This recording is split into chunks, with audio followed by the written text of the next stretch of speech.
Welcome to Old Path and our studies through the Old Testament. We do here on Mondays. We are currently in the book of Ecclesiastes, and what we're going to do is kind of take a little bit of a pause, though we're going to go through the chapter in chapter 6 here, but kind of just as a way of I guess working through some of the stuff that we see here, because I've mentioned on a number of occasions he seems so frustrated and cynical and all the rest, but it's kind of a good time maybe to do a little bit of a reset and remember who Solomon is, where he is in time.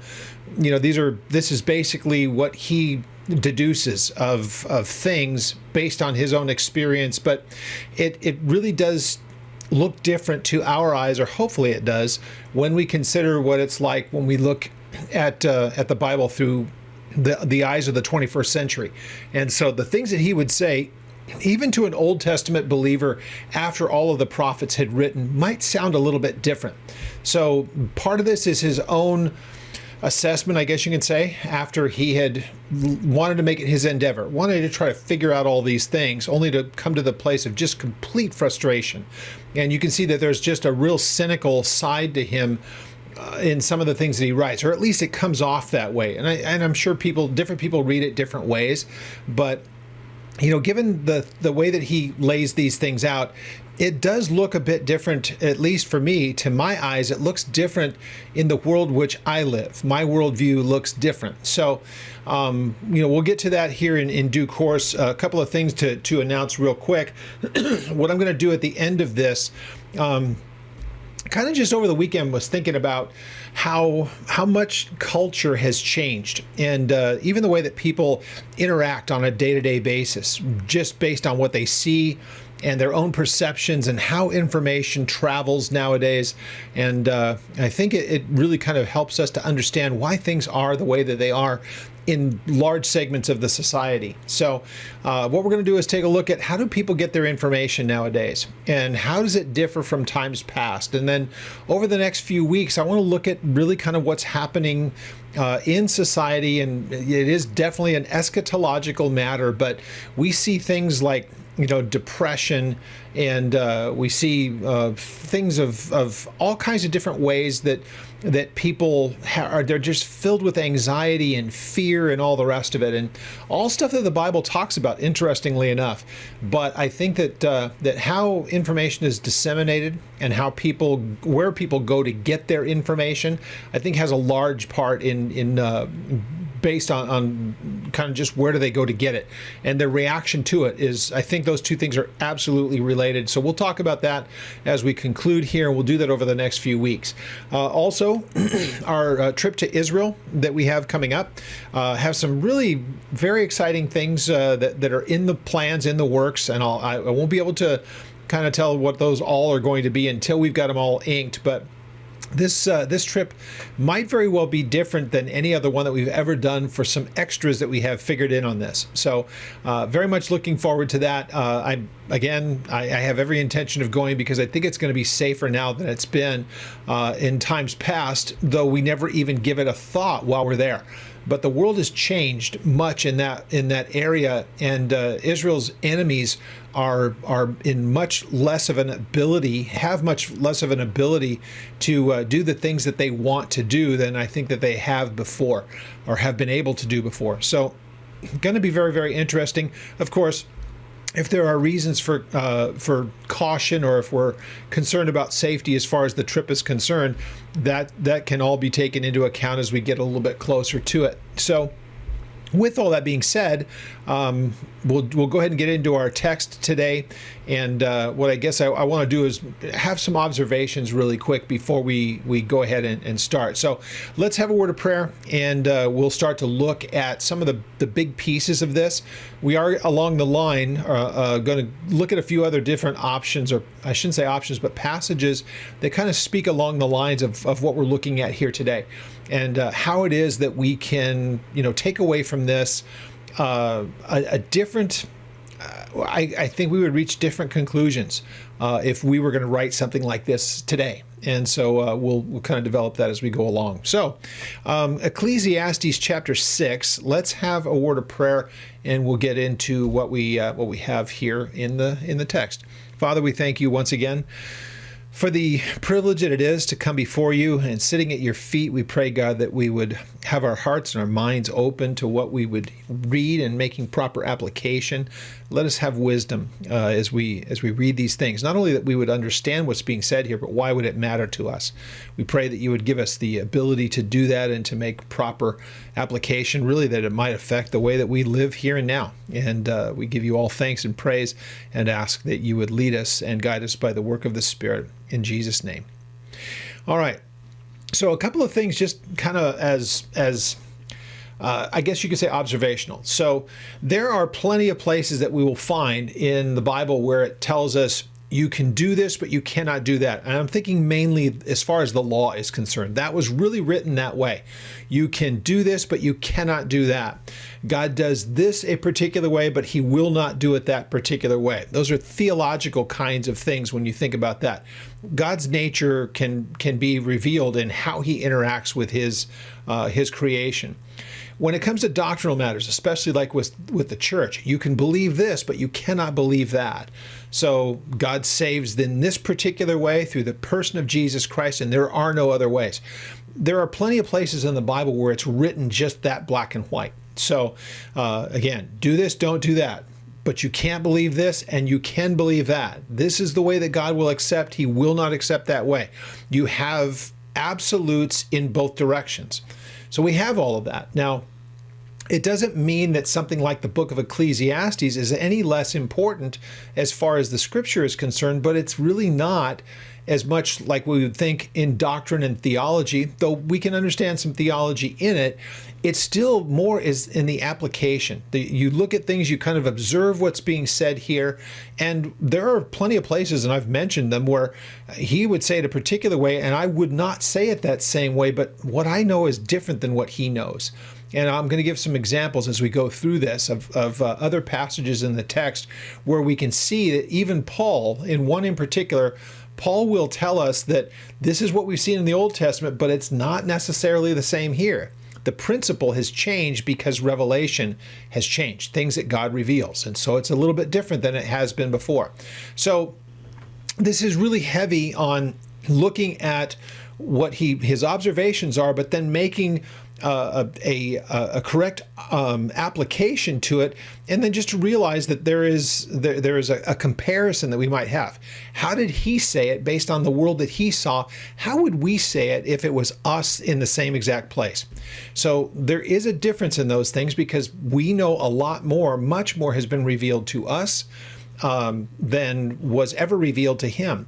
And think about just getting towards the latter part after all of the kings had their run and they had kind of run that whole thing, that whole course.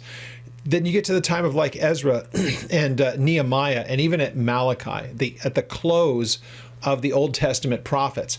What had been revealed through that was so different than what Solomon would have understood. So maybe even some of the rhetorical questions that he might ask, he wouldn't ask them the same way necessarily as he does here in this book, because again, we know so much more than he would have known. So in philosophy, there are you'll hear about that there is fatalism, there is determinism, there is realism. These are different terms that are used, but ultimately you would look at this and say, as far as fatalist, it's like there's nothing that you can do to alter the outcome of things. And he kind of has a little bit of that. Determinism is that, well, it's already been set in stone and it's governed by laws, natural laws. And these are really kind of meant in the secular world, but they really can affect the way that a person might view the world, even in a belief system. So as far as he's concerned, based on the world that he knows and his own observation of things, he makes some what would almost seem deterministic or fatalistic kinds of view of things. And then there is, the realism. Do we look at things in a realistic kind of a manner? So I would be seen as someone who some might look at me and say, well, you're fatalistic. You just think that these things can't be altered. To some extent, I believe that, but I also believe it in the realism point of view because God has already said this. And so I will take the view of things future, yeah, my realistic view is that, well, God's already spoken these things, so I know that these things will come to pass. Yes, they are inevitable, so some people would say, well, that's just fatalistic. And again, we almost could get into the place of semantics. But as far as I'm concerned, when I look at the world around me and my observations of things, is there a futility to things? Absolutely. But there's almost in him that's like, what's the use? I never get to that point because, again, what I know of God and what he's going to be doing going forward is still, though I know the final outcome of things, there is still the day-to-day of this relationship that I have with God and why he has me here on this earth. The fact that I'm standing behind or sitting actually behind a microphone with a camera on and we're studying through the Bible is a great reason for 1 week to go into the next, because I get to continue to do this. And it can be fruitful. God can use it in the lives of people. So there's no futility in that. That's actually a wonderful thing. Now, as far as I see the kind of the cycle that as Solomon looks at it, kind of this can't be broken. It's just a never-ending cycle of things. I don't view life that way. Now, I do know that we're here for a time, and our time is limited. We're very finite. We're temporal people. I get that. But when it comes to what God might be doing at any one particular time, tomorrow may be a whole different world, which is great. And I love the idea that God governs those things. We're the ones who are kind of surprised maybe from time to time, but it doesn't leave me in this place of saying, what's the reason for getting up in the morning? It's just going to be the same as yesterday.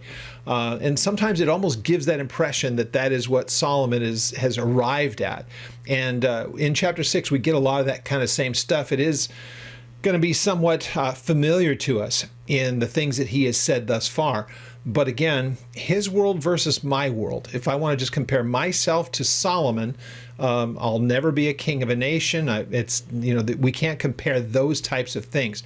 But our outlook on life and what happens from this point on is a different matter. So just remembering that there are people who might have the exact same, what seemingly is his worldview, if things cannot change. Think of the evil that has come from that man really is going to determine the outcome of things. And in some places, people would say, no, he really cannot do anything to alter things. But if there is that futility, and the idea that, well, we can't change outcomes, you can pretty much throw off all kinds of restraint at that point. That's that let's eat and drink for tomorrow we die kind of a thing.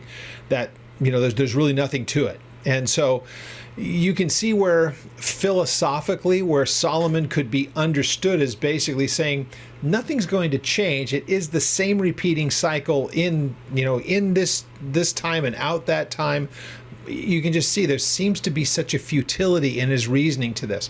And again, I think part of that is because he has experienced the things that he's experienced.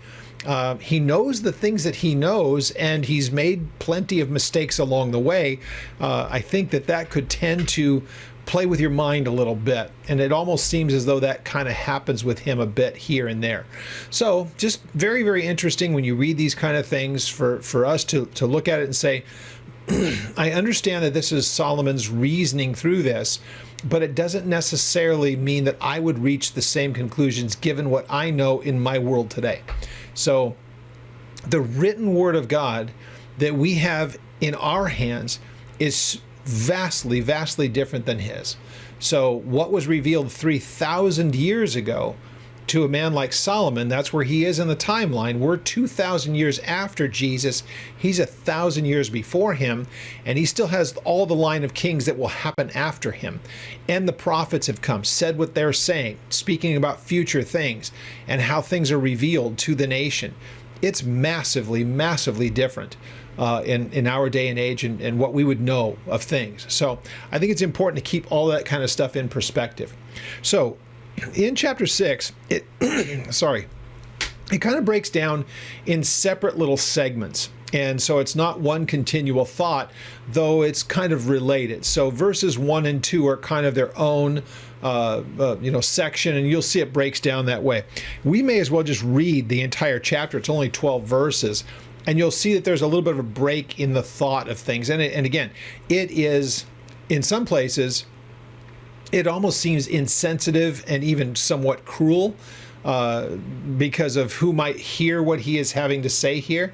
But at the same time, you just see it as it's very just, it's raw, and it's said in such a way of just trying to think in extremes, which is exactly what he's doing. The idea of rich versus poor, the idea of living some really, really old life, well beyond what anybody could ever expect to live, as opposed to a child who is born with lifeless, which is seemingly just some people would see it as what an insensitive thing to say. But it again is something that he's trying to draw extremes to show that in between those, there's really not a whole lot. And you'll see what he means as he goes on. So chapter 6, verse 1 says, "There is an evil which I have seen under the sun, and it is common among men." So again, as he's writing this, is this only based purely on his observation of his own life? And then there's sometimes that you would say, that's probably the primary, but he can say it secondarily, like I've seen it in other people's lives as well as my own. So then verse 2, "A man to whom God has given riches and wealth and honor, so that he lacks nothing for himself of all he desires, yet God does not give him the power to eat it, but a foreigner consumes it. This is vanity, and it's an evil affliction. If a man begets 100 children and lives many years, so that the days of his years are many, but his soul is not satisfied with goodness, or indeed he has no burial, I say that a stillborn child is better than he, for it comes in vanity, and it departs in darkness, and its name is covered in darkness. Though it has not seen sun or known anything, this has more rest than any man, or than that of that man. Even if he lives 1,000 years twice, but has not seen goodness, do not all go to the exact same place? All the labor of man is for his mouth, and yet the soul is not satisfied. For what more has the wise man than the fool? What does the poor man have who knows how to walk before the living?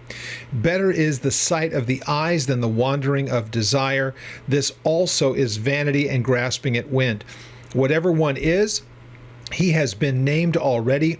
For it is known that he is man, and he cannot contend with him who is mightier than he. Since there are many things that increase vanity, how is man better, or made better? For who knows what is good for man in life, all the days of his vain life, which he passes like a shadow? Who can tell a man what will happen after him under the sun? Now, if you catch in that a real futility, there's no doubt that he sees these things as incredibly futile. And to this point, it has really been very much a book that's like that. And again, I pointed back to what could put a person in this kind of a place of just, what's the use of these things? How does he get to that place? And so if he's writing this towards the latter part of his life, which I think is pretty obvious from the context of it, you can see that he would have probably a great deal of regret because he should have known to do better some of these things and didn't. And it may very well be what put him on the pursuit of, I'm going to find these things out. They're needing to be found out. And so kind of an interesting thing that you see with this man Solomon. Again, he sees it as just such a futile pursuit. Is it really something that we can ever find a satisfactory answer?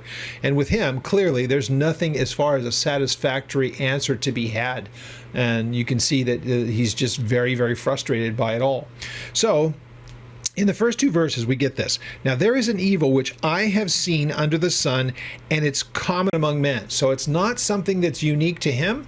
It is something that he would say, of the things that I've made these observations, it's not just that it's me. Now, he might have gone after it as a pursuit, maybe more than pretty much anybody else.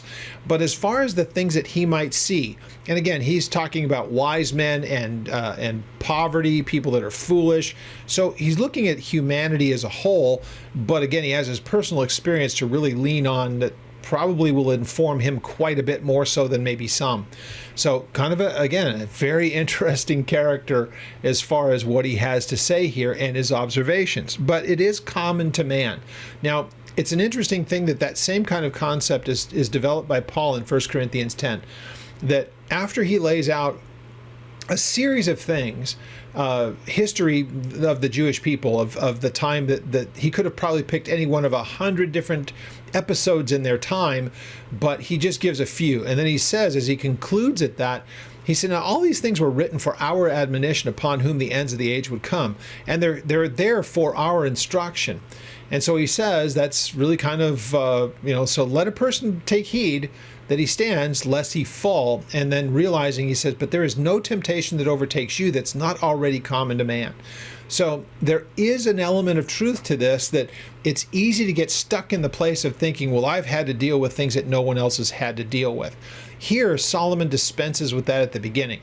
Though I've seen it with my own eyes, these are things that I see, it's my observations, but it's common. So I'm looking at the futility of life as he would see it, and all people have to suffer through it themselves. So again, you picture where he's going with this. In verse 2 it says, now, a man to whom God has given riches and wealth and honor, so that he lacks nothing for himself of all that he desires, yet God does not give him power to eat it, but a foreigner consumes it. Now this is vanity, and it is an evil affliction. Now he adds that part, that it's just such an evil thing. And you could say, he knows from his own experience, because remember he said, I wanted to figure this whole thing out. Is it something that you could really find satisfaction in life if you just had unimaginable ability and wealth and everything was at your fingertips? You wouldn't withhold anything, or you wouldn't have to withhold yourself from anything that you desired, because you had the capacity to get it, to lay hold of it. And so that's kind of what he's already said of himself. But as he says, at this point, he's not at the point where everything that he has amassed is going to be given to a stranger. Here it says foreigner, but somebody that's not necessarily right in your definite line of succession. Now, Solomon would have known that Rehoboam was going to take his place.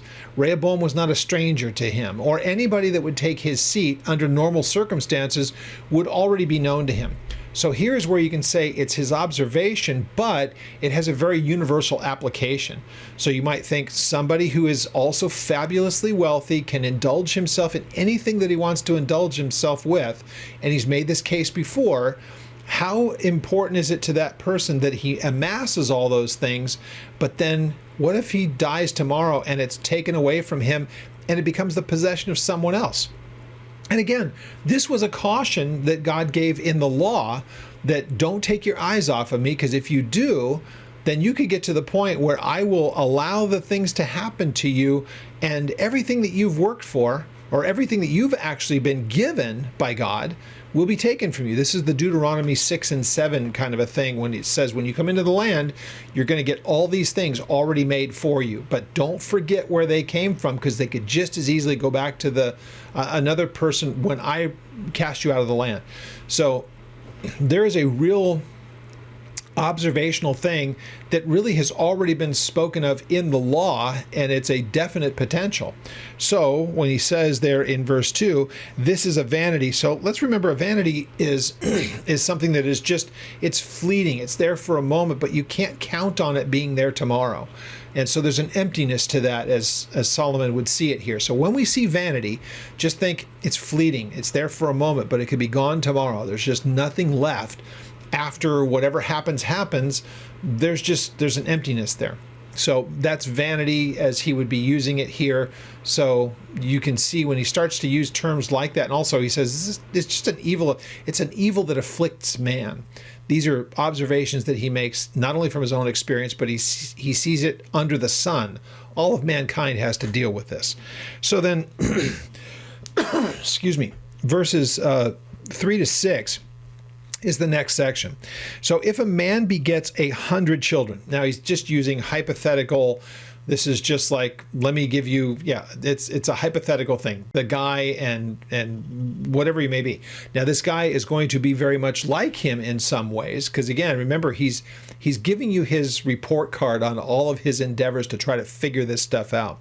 So he says, hypothetically, if a man begets 100 children, and he lives for many years, so that the days of his years are many, but his soul is not satisfied with goodness, or indeed he has no burial. And of course, this doesn't mean that he won't be able to be put in a crypt, but the idea of seeing goodness. Now, goodness is a very, very broad thing. Is it the goodness of God, or is it just the goodness of being able to enjoy the things that life would provide for you? So this man in this hypothetical lives for so many years, but never actually experiences anything that at the end of the day would say, this is good, it's satisfactory, I'm happy with this, there's contentment. If a person will go through their entire life, even if it's long and prosperous and everything else, but they never actually walk away from it and are satisfied with anything, in the hypothetical sense, what use is that? You know, what a horrible existence that would be. You have all these children, you have everything that comes along with it, long life, everything that you could possibly want, but you find no contentment in it, then what a miserable, miserable outcome, of course. So he says, but he's never able to be satisfied with goodness, or indeed he has no burial. And so the kind of going along with something that I really kind of should have looked at in verse 2, the idea that he sees these as God-given things. Now, it can be that God allows these things to take place, not that God is saying, that man over there is miserable, I'm going to give him a bunch of stuff. It's not that way at all. It's just no person will go through this life where God does not pay attention. So if a person does have things, they have things and God has allowed it to take place. But it's not necessarily that he's blessed this miserable person just so that they can be miserable. There's the idea that nothing happens, whether good or bad, that God is not aware of. And that's kind of what verse 2, it can read as though somehow God makes people miserable and he makes other ones not miserable. He gives them possessions, but he gives those guys no possessions. I've never believed that. I don't believe that's in his nature. And again, you can meet people that are fabulously wealthy and incredibly content. You can also meet people that are fabulously wealthy and they are consistently and constantly angry. Their lives are a mess because their eyes are in the wrong place. So once again, this kind of all goes along with that. It's in the observable world. We can see it. So then verse 3 says this, if the man has no burial, and that would be where somebody, this is more the idea, where somebody is there at the time of their death to grieve them. And the burial would be the whole ceremony that goes on behind it. And it's whether or not, do you have people that would stand up and say this person was important, though they've got all the stuff, you got all the kids, you've got all the possessions, but no burial means there's no remembrance of who this person is, why they were important, why they were good, why they were this and why they were that. Nobody stands up for them in the end of it. They just have no burial, no memory, no memorial. So it says, I say that a stillborn child is better than he. It would be better, remember he's already said this, wouldn't it be better if I wasn't even born, or if people were not even born, than to have to go through all of this stuff? Again, that's such there's a futility to that and a fatalism that kind of comes through it, which again, it's so distant from my thought process. And I'm sure you, as you're listening to this, unless you're really going through something really horrible right now, none of us could actually look at this as believers and say, I totally agree with all of this. There may be those times when things are just so bleak and we just go, gosh, what's the use? But eventually you're on the other side of those things. And he does give a glimpse of that, which we'll get to here in a moment. So he says, speaking of this child, it comes in vanity, like that idea of emptiness, fleeting. It's just for a moment, actually never even has a chance to draw breath as he's speaking about this child, comes in vanity and departs in darkness, and its name is covered with darkness. Now he says there's still ultimately the same outcome, because again, this man who might have all of these things, yet at the end of it, what is there to show for it? A child that never even draws breath, is forgotten as far as society may be concerned. The family feels differently, of course, but in the way of memorial, the way of being known and having some kind of a footprint in this life that is worthy of discussion, either person, the one that's lived 100 years or has 100 kids, has lived an entire life and had all the possessions of things, but there was no meaning to it. It was a meaningless existence, would be the same as a child who never actually saw life, was born still. Now, again, it would seem to some as a very callous way of looking at things, but he's using extremes here to say you can have the person that's lived an entire lifetime with all kinds of excess and everything that a person could want, as opposed to one who was born but never drew breath. And so it's those extremes that he's trying to make sure that we understand. Though it has not seen the son, speaking again of the child, nor known anything, this has more rest than that man, the man with 100 children, with all of the life and with all of the things, and yet never finds goodness in it. What would you prefer? What would you rather have? That life of just meaninglessness and no contentment, never seeing good, never being happy, always being in that place of just saying, yeah, I've got all the stuff, but what does it mean? There's just a futility to it. Would it not be better to have never been born, as he's already reasoned before? He's just saying it differently here. Then verse 6, we get this. So even if he lives for 1,000 years twice, but has not seen goodness, do not all go to the same place? Will he not go to a life after this, just as that child would have? So the idea of the eternal, of the soul, there is something that comes after. Now, here you might find the atheist would say, yeah, well, there's just life, and once life is over, that's all that there is to it. Solomon would not believe that, but again, Solomon's understanding of it is way different than ours. So it's completely in a different category from the person who just figures that this life is all that there is, and once that's it, the lights go out and we don't have any understanding after this time. Solomon didn't believe that. Certainly he did not have an inkling of what we would believe based on what has been revealed since his time. So I believe in a world that is after this one, and I have a great deal of detail that's been given to me about that. So, that when he says, don't they all go to the same place? We want to make sure that we do remember this, that if we believe what the Bible has to say, even to the person that will never acknowledge the existence of God, there is still an eternity that they will have. It's either going to be with him or separate from him. That's really the ultimate thing, but all souls are eternal. Everyone lives forever. So, all will stand before God is what we know. Paul tells us that at the name of Jesus, every knee bows, every tongue confesses that he is indeed Lord. So when you read that in Philippians, for us to understand what he's getting at is that, yeah, that day is going to come, and to some, he would be standing there as their judge ultimately. To others, he's their Savior now, and they won't face him as their judge in the same sense that those who have rejected him will. So, completely different, a different world in which they live. Now, we see this in verse 7 through 9, again, a separate, different section that we have here. All the labor of man is for his mouth, and yet the soul is not satisfied. Very similar, though, to the person before. So the idea that people labor, and he will talk about those that would labor, and all that they earn for that day is what they will consume that day, as opposed to the person, and we hear about this all the time, these people that, the guy that's in the news all the time lately is Elon Musk. And they will talk about how, depending on what happens with his business, he can lose billions of dollars or gain billions of dollars in a day. And if you have $1 billion, you can live the rest of your life quite comfortably, I am sure.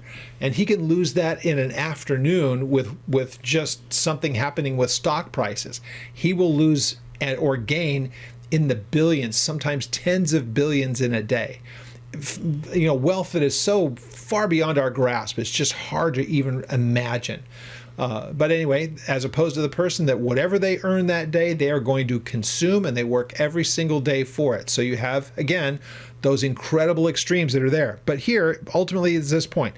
Whatever a person labors for, it is for his mouth. It's going to sustain him. Yet, it says here, and yet the soul, what makes that person in their entirety, is never really satisfied. So, he would be able to say, Solomon, as he looks at the world, the person that might just say, I've got what I need for today, I've labored for it, but are they really at the end of the day completely contented in that? Or wouldn't they like to think, gosh, I'd love to work for a day and not have to work the following? As opposed to the person that has everything, as he's already said, will also at the end of the day never be satisfied with it. So, as he says here, the person will, everything that they do is to take care of themselves, and yet the soul is never satisfied from his view. Can there be contentment? So, verse 8 says, for what more has the wise man than the fool? And what does the poor man have who knows how to walk before the living? Now, the language here confuses a little bit, and you have different views of the comparison of these. Are they saying that the poor person is supposed to also be the same as the person that here is presented as being a fool? Or do we have three separate persons, the wise, the foolish, and the poor? Or is the poor supposed to be attached to one of those two people before? If they're independent, it all makes sense. And I suppose you could argue any of the above. The wise would not necessarily, you wouldn't expect to be poor, but the foolish has been, whether it's Proverbs or even some other places here in Ecclesiastes, foolishness leads to poverty, especially in Proverbs. You hear that all the time in Proverbs. So that gives people the idea that he's trying to add poverty to the foolishness of things, but it could mean a couple of different things even in addition to that if all three are mentioned separately. But remember, he's doing this whole thing of contrasts here. So if we read it as though it's contrasting, it's, basically you want to compare this person to the other. So as he says in verse 8, for what more has the wise man than the fool? Now they can lose all the temporary things. Remember, he's already talked about that. A person can have lots of possessions, but he says here, if everything is really kind of futile and you really don't have anything to show for it in the end, what is the difference between the person in the temporary sense who is foolish versus wise when they all wind up in the same boat at the end? Or, in this case, add the poor person to that whole equation as well. Though he knows how to get along in life, and though, he may have some things figured out and knows how to get by and exist, yet what does he really have to show for his labor, and what's the outcome of it all? Is there really anything to this life of being rich or poor or foolish? Is there really not the ultimate destination for all these same people? Now, if that's where Solomon's looking, which is very consistent with the rest of this book, you can see, once again, it really lends itself to that idea of him just saying everything really is just wrapped in futility. There really isn't any kind of end to it all. And so again, he sees it as just being so futile. So he says in verse 9, better is the sight of the eyes than the wandering of desire, and this also is vanity and grasping for the wind. So if the verses before this, the wise and the poor and the fool and all that stuff, if it's related to it to say better is the sight of the eyes than the wandering of desire, the foolish person will do this. They will say, yeah, I might have this here, but if I pursue after that, it may have this outcome. The poor may do that as well. That, I got to break this cycle of poverty. Or the fool just goes, I've got to get past this whole thing of just the here and now. Maybe the grass is greener on the other side. All those kind of euphemisms that we use and the kind of the cliches of just saying, that bird in the hand is worth two in the bush. It's the unknown that so many people so hard, they pursue after it so hard, though more often than not, it really doesn't come to any kind of a result, not what you had hoped for. So here, Solomon posits this idea. Wouldn't it be better to just lay hold of what is right there before you than to leave that aside and to pursue after something that may or may not ever materialize based on what you think it yields here and now? That's kind of the wager, if you will, that he's throwing out there for you to consider. So, better is the sight of the eyes than the wandering of desire. But even this, is it the scenario that he lays out? Better to have what you can have, what you can see with your own eyes, rather than kind of bet that there's something better. Is it the something better and the person that doesn't really just take what's in front of them that he sees here as the mistake, or the idea that it's even the concept that you could have what's right there in your hand versus what you might be able to have? And here it would seem as though it's more the vanity and the grasping at the wind is the hopefully I can get something that's not there in front of me. Because he's said other places, isn't it better to be content with what you have and enjoy the goodness of your labor than try to pursue something that's not able to be seen as the potential, but you never get a chance to experience what's here and now? And I believe that that's what he's getting at here. And again, the wording you can make the case both ways with this, that he sees the fighting between those things. Maybe it's not as good as it could be, but at least it's what I've got right here and now, as opposed to the person that says, well, I don't want to be content with what I've got right here because it's not all that I want. Why don't I wager that I can make the next thing? So is Solomon saying that even the question about the two options, that's vanity? Or is he just basically saying betting everything that things might be better tomorrow when it all could blow apart? That's what's the vanity and the grasping at wind. You can make the case for either, but he says when he starts talking about vanity, it is just such an empty thing. It's fleeting, it's temporal, it's here for a moment, but man, tomorrow it could be completely gone from you. So again, remember the words he's using here, the grasping at wind. You can't grab onto a breeze that's going by. It's going to go by you. There's nothing you can do to alter its course. You can't hold it. You can't do anything about it. The vanity, the evil, the affliction, all the stuff that he's using here as he's kind of laying this all out, you can say this is his own thought process, and this is what the condition of his heart is as he considers all this stuff. It's just so frustrating to him. You can tell by his words here. Now, verse 10 says this, whatever one is, he has been named already. For it is known that he is a man, and he cannot contend with him who is mightier than he is. Since there are many things that increase vanity, how is man better? So, again, this idea that man is who he is. He cannot change anything about his station. He can't make himself into anything more than he is. And this really, it's an interesting thing because it so argues against modern philosophy that you don't have to be defined by what you are physically and what you present. You can choose your own course, your own truth. Heck, we're even to the point now where people can say you don't even have to live according to what gender you are. You can make some other decision. Here, Solomon just reasons through that and says, man is man. There's nothing that he can do to change that. And yet we see people try to fight against that all the time. Verse 10, once again, it says, whatever one is, whatever person is, that he has been named already. God has created them the way that they are. There's nothing that can change that. And it says, for it is known that he is man. So man is man. There's nothing that you can do to change that.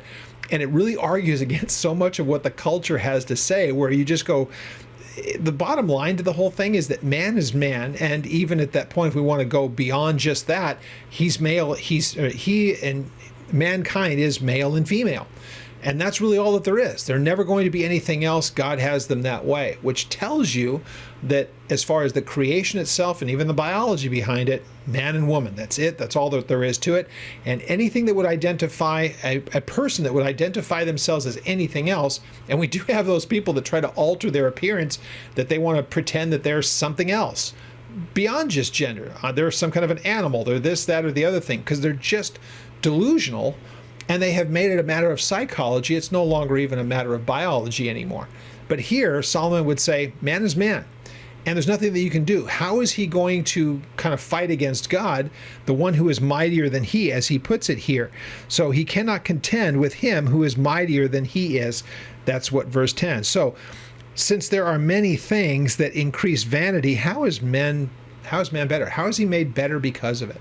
So again, yeah, there is a futility to this that Solomon sees, but it is also that there can very easily be the person that will pursue something that really ought not be pursued. So a man's not going to be able to argue with God to make him somehow different. That's just nonsensical. So there's that place that you can read, and it's found in Isaiah chapter 45, and you can write this down.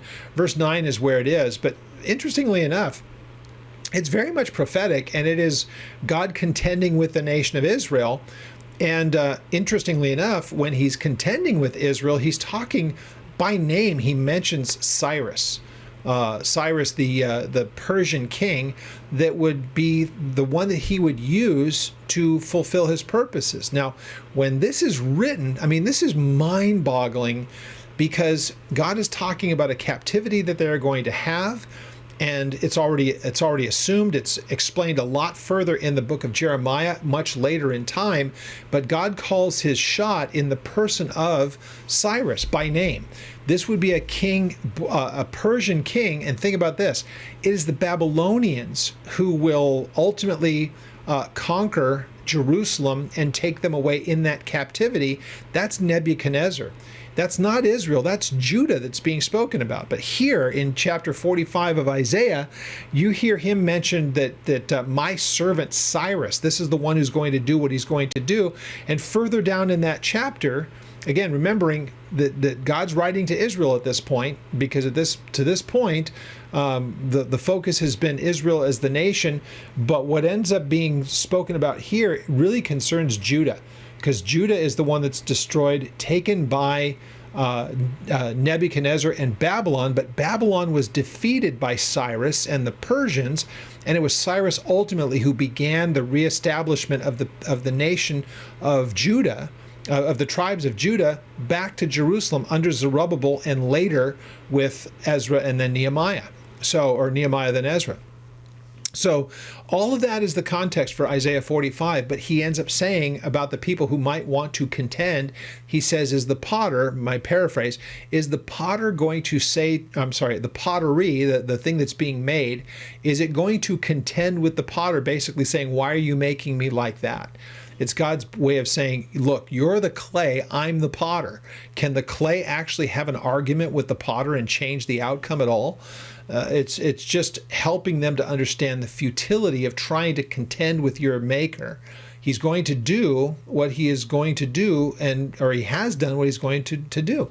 He's made man the way that he is. That's not going to change. It's unalterable. So God is going to do this work, and man he's not in a place to question it or to change it. This is what God is going to do.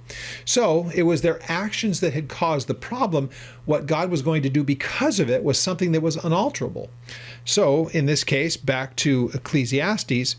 So since there are many things that increase vanity, how is man made better? So there are so many things that he would say, countless things that would, at the end of it, how would you classify that, Solomon? Vanity. It's just there. It's only there for a while. It's going to vanish away. There's nothing to it. It's empty. It's pointless. So many things could cause that outcome. How is man made better? How is that going to benefit him in any particular way? So we get this. 4, who knows what is good for man in life all the days of his vain life, which he passes like a shadow? So from Solomon's point of view, as he's the one who says this. I would say it completely different, and I'll tell you why. For who knows what is good for man in life all the days of his vain life, which he passes like a shadow? So who is man to be able to say what is good? What's the final outcome? What's going to happen next? How can man possibly know those things? And if they were to say, they base it on their own opinion. There's nothing concrete that they can stand upon to tell you. So he says after this, who can tell a man what will happen after him under the sun? So the idea, what is good, what can you show to anybody that would be classified as good, and how can anybody know what's going to happen tomorrow? Well, you would, as you read that, and you would think, yeah, I can't tell you if tomorrow is my last day on the planet. That I can't say. And if that's really the extent of what he's trying to get at, you just can't know day to day what will change. then I would say that we agree on that. But I do want us to also take notice that God has revealed so much to us, and the idea of what is good and how man can know those things. There are a couple of passages that I think help us with that, and I'd like to close with this. Let's turn to the book of Micah, Old Testament prophet, minor prophets. So Micah, let's get there.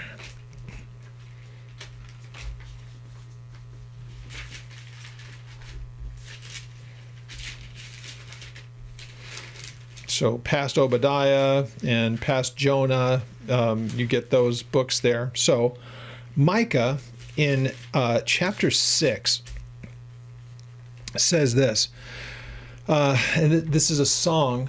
When I read this, it's a song that I can remember from my early years around Calvary Cypress, and I can hear it in the voice of the man who sung it all the time. His name was Pedro. You hear me reference him all the time. So here, as we read in verse 6, it says, with what shall I come before the Lord and bow myself before the high God? Shall I come before him with burnt offerings, with calves of a year old? Will the Lord be pleased with 1,000 rams, 10,000 rivers of oil? Shall I give my firstborn for my transgression, the fruit of my body for that of my soul? So the point is, what could I do? What could I possibly do to make things right between God and myself? And it's kind of a reasoning through it. Again, we're jumping right into the context. You can go back and read it. But he asks this series of rhetorical questions. And they really come down to the idea of how can I settle these things between God and myself? How can I know what it is to walk rightly? How can I get things reconciled? Along the same lines that Solomon would say here, how does a person know how to walk? How does a person know how to do what they're supposed to do? Well, here's what it says. So he has shown you, oh man, this is the answer to the rhetorical questions of verses 6 and 7, or even what Solomon would be asking. He has shown you, oh man, what is good, and what does the Lord require of you, but to do justly, to love mercy, and to walk humbly with your God. So he says, is that not the answer to your question? Which is a really, really cool way of putting it. So again, Micah is writing much later than Solomon. So Solomon may say the things in futility, and remembering once again, these are his observations. As he sees these things and tries to reason through them, these are his conclusions. Micah is going to be a little bit different. He's a prophet writing to the nation, and these might be questions that they would all be asking. How do I get things right between me and the Lord? How do I walk rightly before him? How can I know what is good and what's right? And so through the prophet, the questions are asked. Should I give this sacrifice, that sacrifice? Should I offer this? Should I offer that? Well, how about this? He's already shown you, oh man, what is good and what the Lord requires of you. Walking to do justly, to love mercy, to walk humbly before him. Those are things that you could do, and that would be pleasing to the Lord. And yeah, that's the Old Testament, but show me anywhere in the New Testament where that's argued against. The idea of humility, sure. Loving mercy and to do justly, to do things right, that's acceptable to God, that's the way that it should be, that kind of justly thing, walking, the relationship kind of aspect of it. And then let's close with this. Go with me to 1 Corinthians chapter 2. And here's one of those places that things were said in the Old Testament that when we look at them in the New, you can say, based on what God has revealed, it's a whole different world. And here's one of those great examples that we can show from this. Now, what is being quoted here by Paul is the book of Isaiah, chapter 64, verse 4. And again, we're jumping right into the context. Feel free to go ahead and look at chapter 2, where Paul is kind of laying out the whole thing. Verse 6, he just talks about, we speak a wisdom that those who, we speak a wisdom among those who are mature, yet it's not the wisdom of this age. So he's saying the things that we're telling you are not earthly wisdom. This is what God has shown to us. He's revealed these things. Now look at what he says here. And so let's just read verse 8. Which none of the rulers of this age, for had they known, they would not have crucified the Lord of glory. So he's revealing, he's been sent here to reveal things that the world doesn't understand. He's there to reveal the person Jesus. And had the world known who he was, they wouldn't have crucified him. That's Paul's reasoning. So he says this. So he quotes Isaiah 64. Eye has not seen, ear not heard, nor has it entered into the heart of man the things which God has prepared for those who love him. Now, he quotes that in Isaiah, and he's not contradicting this. He is actually saying there is a further revelation. Look at what he says. But God has revealed. Now, is that contradicting? Eye has not heard. It hasn't even been revealed, the things that God has revealed, or it hasn't been revealed to man, the things that God has reserved for us. Well, Paul would say, but he has revealed to them through his Spirit, for the Spirit searches all the things, yes, the deep things of God. For what man knows, he knows the things of man except the Spirit of man, which is in him. Even so, no one knows the things of God except the Spirit of God. So the point is, God has revealed them. There are things that were not revealed in the time when Isaiah wrote that. Eye hasn't seen, ear hasn't heard, it hasn't even entered into the heart of man the things reserved. Well, here Paul says, yeah, but we do know those things now, because the Spirit has searched out those things and revealed them to us. So what things are reserved for us? Well, eternity. And how's that going to take place? The person of Jesus. He's come and lived among us. The Spirit testifies of that. And now we have reconciliation with God. He has purged our sin from us, and we are made whole because of it. So all those things can be known. I point this out as just one example where you can say there are things that were said in the Old Testament, but because we have the revealing as time goes on, where God shows us more things, and in this case, Jesus has come to live among us and gave himself as a sacrifice for us, we have everything that anyone could ever hope to know. And so he's told us of the things that come as much as the human mind can grasp them. So we have all of those things, and it's just what an amazing future lies before us, and how comforting that is to us. So it is something that you can say kind of helps keep us as believers together in a world that just seems to be coming apart at the seams. And there's an incredible comfort and a peace that comes from that, because God has revealed these things to us. So once again, when I hear the things that Solomon says, and they sound so cynical and kind of defeatist a little bit, I think you could say that about him. And there's just so much about it where you just go, gosh, I wish you could see the world through my eyes, Solomon. You would probably feel a bit different, though also I think some of this is born of him and the regret that he has for the way that he chose to do a number of things where he really knew he shouldn't have done it. So it is it's a very fascinating thing when you stop to consider his life and the conclusions that he has reached, mainly because of the foolish things that he had done. So again, we wouldn't say these things quite the same way, I don't think. I think we'd be a little bit, willing to say it's not as futile as it might sound through Solomon's eyes, but our revelation is different than his, and our life experience is different than his as well. So it really does, it helps you to realize when you read him versus how we would say it, that's only based on what we know because of what God's revealed. And we've seen so much more than he could have ever imagined in his life. So fascinating guy. When we get to chapter 7 next week, you're going to notice that it looks like the first 7 or so verses look like they could have been lifted directly out of the book of Proverbs, and then he just kind of attaches to it vanity and all the rest of it. That these observations are just a great way of illustrating the futility of things and the temporalness of all of it. So we'll pick that up next week. Now, one thing I want to do as we kind of conclude this, and it'll set the table for the next few weeks, because I really want to kind of look at this. When we were at a prayer meeting, and the discussions got to be about the anxiousness that you see in people, and that there is there's a fearfulness that people have. There's a real an anxiousness in people. There's depression and stuff that we see so much more now than I think we've ever seen before. And you just want to say, so what is it? What's really actually taking place, and what's going on behind the scenes, or how is it that people are coming to the conclusions that they do? And what it does help us to realize is how people get their information probably is a very, very big contributor, if not the major contributor of it. Now, again, our own worldview and our own way that we look at things is going to probably tell us where we're going to go to get our information. But I think beyond that, there are some people who are not really all that judicious about where they go to get their information. And without getting into any specifics, because you can find it on any particular day, I was watching something over the weekend that I thought was really kind of interesting, and it was a news report of something that had taken place in a particular state, and it was a law enforcement kind of an issue.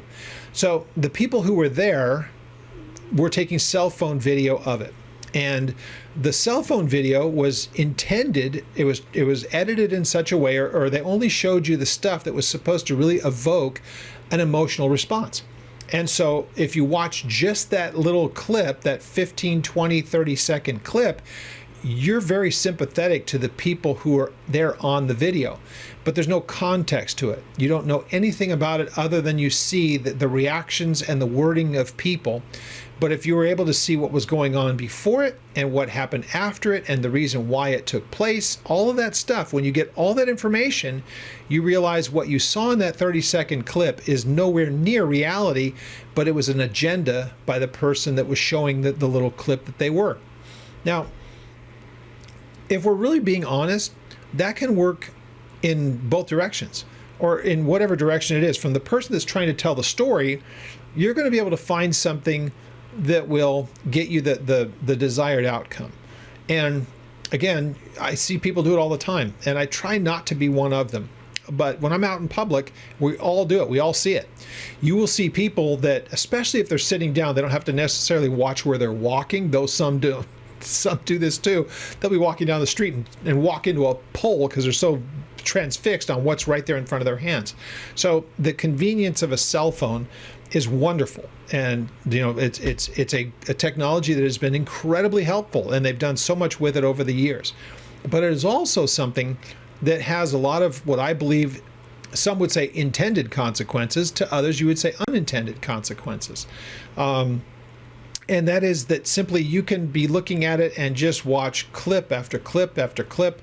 If you're one who likes TikTok or Instagram or Facebook or any of those social media types of things that you can have on your phone, you can just watch one thing after another, after another, after another. And let's remember that the person who is putting up that content wants to get their particular point across. They have something that they want to communicate to the people. But let's remember that if it's a 15, a 20, a 30-second, or even a minute long, or whatever it may be, that length of time they're putting content out there that they want you to see. Doesn't necessarily mean that it's accurate, doesn't mean that it's down the middle, doesn't mean that it's neutral. More than likely, it's because they have something that they want to say based upon what they think is important to them, or what they believe is important to them, and what they want to communicate. So I think it's a very, very important matter that we recognize that people are starting to form their opinions, and have for a very long time, because I see them, I don't have any of those social media things on my phone. I just don't. I don't want to take the time with it. I don't have I don't have the time for it. I don't want to make the time for it. So you don't see me on my phone watching reels, watching videos, watching Instagrams and all the rest of it. The things that people do. So there's a reason for that. It's deliberate. It's because I've got enough things on my plate, and I'm not great about governing my time anyway. That would just be a worse option. So that's just being honest. But I do notice this when I watch what people, or I hear what people are watching, because you can hear the audio from it. You just go, and in some cases, exactly what that video is about and what they're trying to convey. There are times when I will hear those things and go, that's not even accurate. That's agenda driven. That's because the person putting out that content has an agenda, and we all have them. Let's be honest. But the idea that you have a narrative that you want to put out to the world doesn't necessarily make it right. But if a person doesn't have a filter for that, doesn't really know anything more than what they're just reading or listening to in that clip, they're going to maybe take that as, well, this is accurate. Why? Is it a trusted source? Or do you even stop for a moment and just say, I don't even know who this person is who's made this. I wonder if what they've just said is in any way accurate. Is it true? Now we live in the world of AI, and you can get images and even voices of people that we might recognize their face and their voice more so than even the face, because even the faces are pretty easy to kind of, you can tell, but the voices are getting pretty impressive in how they can mimic a person's voice. It may not even be that person and what they said. So the technology is becoming very, very interesting. And again, I believe that technology can be completely benign. It might be something that that the person using it can use it for neutral purposes, good purposes, bad purposes, could be any of those things. It just depends on the person. So the technology is one thing. What's done with the technology is really the issue. And that's kind of what you want to be, that should be the filter that we all use. If your life is being affected by the stuff that you're watching on your phone or on your social media or whatever else, if someone's opinion or their view of life or whatever, however they're communicating that, if that's having an effect on you, and we're going to go through these, what does the Bible say about anxiousness? What does the Bible say about depression? What does the Bible say about fear and anger? Because those are all things that end up coming from what you're watching. And they will they're going to affect you in some way or another. The question is, what does the Bible say about those things? And if you find yourself struggling with those things because of the input that you're getting, you're probably wanting to change the amount of input that you get. So we'll look at that over the next few weeks, and I think that this is just such an important matter for us to consider in these days, because the exchange of information is unlike anything I've ever seen. Well, clearly, because technology advances. But just thinking about what it was like watching these people who struggle with so much, these young adults and teens, that was not happening. There was no way to communicate. Gosh, our phones still had cords, and they were on the wall. So that was a whole different way of communicating back then, and information didn't travel the same way as it does now. It's instantaneous, and people, that's why we have the terms of influencers. And sometimes people can influence you with all kinds of different things that are not good for you. And I think that's happening an awful lot in the world around us, and we'll start to examine that over the next few weeks. But starting with this, how do people get their information? And then secondly, what's the resulting effect on the person that's seeing those things, and whether or not that what they're getting is anywhere near accurate, or is it just agenda driven and they don't even realize it? So we're going to look at that over the next few weeks. I just think it's an important matter that we should all be able to consider, maybe even by looking at and curbing our own amount of intake. So interesting stuff. Anyhow, we will pick up next week at chapter 7, and look forward to sharing that with you next week.